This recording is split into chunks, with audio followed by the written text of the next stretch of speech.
What's up guys, MinneSoda here, and I'm going to be giving you some tips to help you win more games or at least hit the finals more often so that you can level that battle pass quicker and more efficiently and hopefully gather some more crowns. Now I'm going to try to do some easier tips at the beginning and some more advanced stuff towards the end. It's not that complicated of a game, but there is a lot of tips I've seen on YouTube so far where it's just basic knowledge. So I'm going to try to give you some stuff that you might not have seen or might not have heard yet. The first tip I'm going to talk about is slime climb. Now I've watched a few other tip videos and they talk about doing the shortcut in the beginning in slime climb and how it's going to increase your time. Now if you want to get first, that's fine, but slime climb is actually not a game mode where you're not guaranteed to qualify if you make it to the end. Everyone can actually qualify in slime climb. It's just some people get eliminated from the slime climbing up, so you need to be quick enough to make it to the end before the slime catches up to you, but also you don't need to be rushing. So I highly recommend just take your time. You don't have to do any shortcuts, especially on the yellow pad bars. That weird jump, definitely take your time there. If there's a bunch of people jumping on them, don't go. You're probably gonna hit each other off and you're not gonna make it up in time. It's just better to just take your time and ensure that you make it to the end in general. Now obviously after some time you'll get better at it and then you can start doing the shortcuts and stuff. But if this is a game mode where you're struggling, I know I've seen a lot of people struggling on the subreddit of Fall Guys and everything, just take your time, make sure you get to the end. Number 2 is for the whirligig map specifically. I call this the cheese jump. I've seen a lot of people talk about this one. It's a pretty common one, but for some reason I didn't even know you could do this. People are climbing up the wall at this jump on whirligig.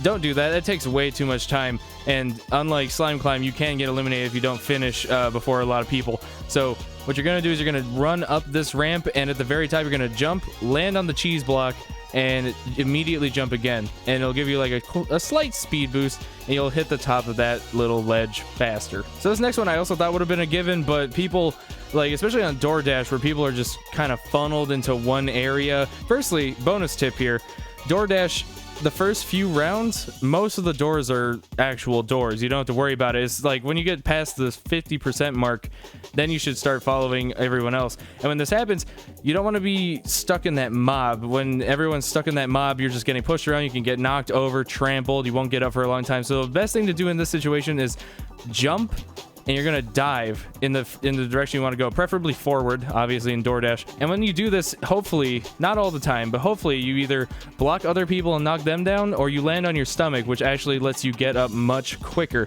And you also want to do this at the end of DoorDash on the very last jump where you fall off the ledge with everyone.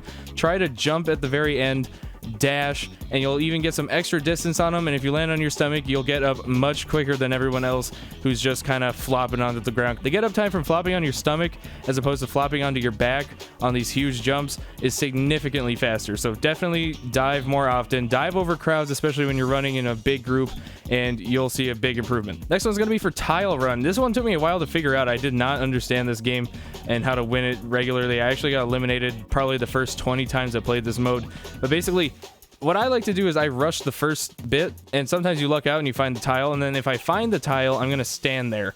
And if you don't find the tile, it's okay. You just follow where everyone else went for the actual tile path.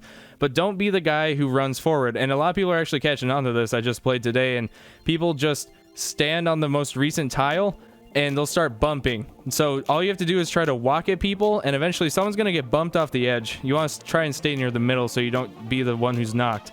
But you're going to bump everyone, they're going to hit every tile to the sides, and eventually you'll find the right one, and you're just going to kind of do this. It makes it a lot longer, but you're more likely to win this game mode if you do this. This next tip is for gate crash specifically. There is a slime ramp at the very end with the 3 doors that you have to sort of make that crazy jump over. By the time you make it to the bottom of the ramp, you're going to jump and do the dive just like you do in DoorDash, and you'll make it over that gate and you'll get there before a lot of other people. But the timing on this boost is important, so before you hop onto the ramp, you want to look at the gates, and whichever gate is up is the direction you want to start sliding towards, and when you jump onto the slime you're going to get a huge speed boost. So this next tip is for gate crash again, basically a timing thing where you want to run for the gate that's up more often than not. Don't go for the one that's heading down, because it'll just go up, especially towards the end of the gates.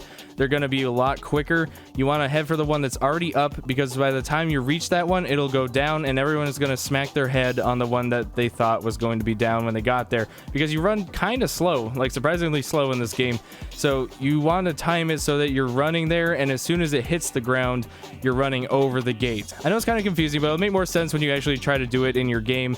Basically, you just run, and when you pass the gate, look for the one that's standing up, and you're gonna run to that gate. I should also mention there is one set of gates where one gate's kind of up for a longer time than the other ones. Avoid that one, but everything else is pretty easy to get past. Always run for the one that's going up, and then by the time you get there, it should go down or pretty close, and you'll get ahead of everyone else. This next tip actually hurts me. It's for the egg throw event. I see a lot of people who pick up the eggs and they walk all the way back to base and they go inside the net, then they drop it and they try to get out, and it's actually really hard to escape the net area just because of how the platforms are. So you don't actually have to go into the net to deposit the egg. What you can do is, while you're holding the egg, jump, dive, and then let go of the grab button, and this will toss the egg a pretty good distance. Like, you can throw it pretty far and you'll still score it. And you can do the same thing when you're trying to steal other people's eggs, is you go into their net, grab the egg, get onto the first platform there, and people will stand on that last platform to try and block, but you can jump, dive, and then throw, and it'll go past the person at the very end, and it's much easier to try and get that egg out of their net and bring it over to yours. This next tip is going to be kind of controversial. I've seen people who are either for it or absolutely hate it. It's going to be on grabbing. Now, grabbing can be very useful, especially in games like Block Party, or even Seesaw is a fun one to do this on. And, you know, for me personally, I see this, it's a battle royale game. It's obstacles. And if you have an opportunity to ruin another competitor that'll give you an advantage, I say do it, honestly. Like, I know it's kind of annoying, but you can get out of grabs pretty easily by spamming jump, and if you can just get 1 millisecond off on some guy, and it'll mess up his jump just a little bit, and he falls behind because of it, that helps you out. This also helps in the ball race game where your teams are pushing the balls, and there's going to be people who are trying to block the balls, and if you want to progress your ball or you want to block balls, you're going to have to grab people so that they either get out of the way or you can get into the way of their ball and block their path. There's also a grabbing mechanic where I call it a dive grab. I don't know what other people call it, but basically it's exactly what it sounds like. You're just going to jump and dive at people, and you're going to grab at the same time you're doing it. The timing's kind of weird, but even in like egg games or tail games especially is useful. You can dive, get some extra distance. If your pathing's not as good as theirs, the dive grab's going to help you out a lot in those game modes. I could honestly make a whole video just on the grabbing mechanic and all the uses for it, because it's such a weird mechanic, but I don't know. Like I said, people are really against it, and some people really live by it. The only time I see grabbing being a problem is when there's people who just camp at the end and don't even care about finishing for some reason. I don't get that, and they'll just grab people to force them to lose. I think that's scummy, so don't do that. But if it's, you know, it's a competitive game, if you can grab people, I think it's fair game. Grab them, mess them up. If it's gonna help you win, do it. So I wanted to do one tip for the final maps, and Hexagon and Fall Mountain seem to be, everyone seems to know what to do on those for the most part, so everyone seems to have trouble with Royal Fumble, and honestly, this one's kind of hard to give tips for unless you master some of the dive grab things that I mentioned earlier. But with Royal Fumble, honestly, the most important thing you can do is don't look at your character so much. Like, make sure you're going a good direction, make sure you know where everyone else is going, make use of the map, use the ramps when you can, and try to juke them. It's gonna take some practice. You can try and fake them at the end of ramps, like make it look like you're going to jump over a ramp but instead drop down below or something, but you got to make sure that there's no one down below you to grab the tail at the same time when you do that. Royal Fumble is definitely one of the harder ones to master and get a hang on, but I honestly like Royal Fumble after getting used to it more than Hexagon and Fall Mountain, like significantly more. It just takes some practice. So if you ever get Royal Fumble or any tail game, really, just practice juking. Sometimes not moving is the right move, especially in team tail grab. So I guess if you were to sum it up, just use your environment, watch where everyone else is positioned and utilize all the movement you can, especially dives, and make sure you're not just jumping off of ramps. Like, you want to be dropping down from ramps without jumps, otherwise you're going to hit the ground too hard, you're going to fall over, someone's going to steal the tail, and that's not what you want. And finally, this last tip is very important. This has to do with the team games. You're going to want to avoid being on yellow. I know it's random, but basically if you're yellow team, you're going to want to just exit.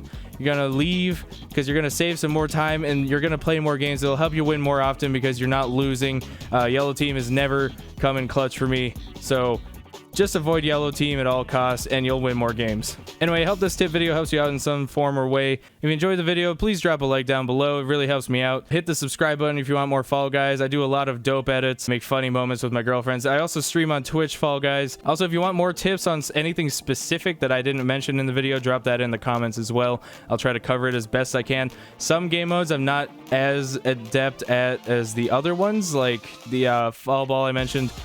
I don't think I can give tips on that one, but everything else I think might be fair game. Anyway, again, thank you so much for watching. Good luck in future games, and I'll see you in the next one.